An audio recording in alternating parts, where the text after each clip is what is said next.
Kerja Kecamatan Bukit Kecil, ibu hamil, ibu balita. 1000 posyandu yang ada di Kota Palembang, di 18 kecamatan, 107 kelurahan, baru 700 yang mendapatkan bantuan peralatan yang hari ini akan kita serahkan. Sisanya masih harus menunggu. Nah, Bukit Kecil termasuk adalah kecamatan yang beruntung karena dari 29 posyandu semuanya dapat, tidak ada yang tidak dapat, ya. Dan sepertinya baru satu-satunya kecamatan ini yang seluruh posyandunya dapat. Dan membuka dan juga sekaligus menyerahkan beberapa bantuan.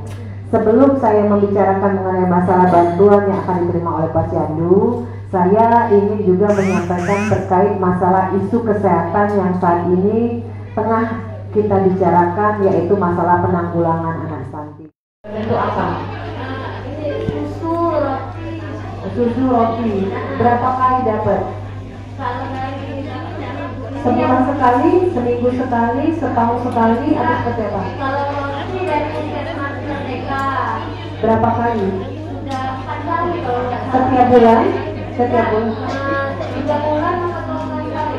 3 bulan atau 2 bulan sekali. Jadi ada bantuan dari Puskesmas, makanan tambahan berupa roti dan juga susu.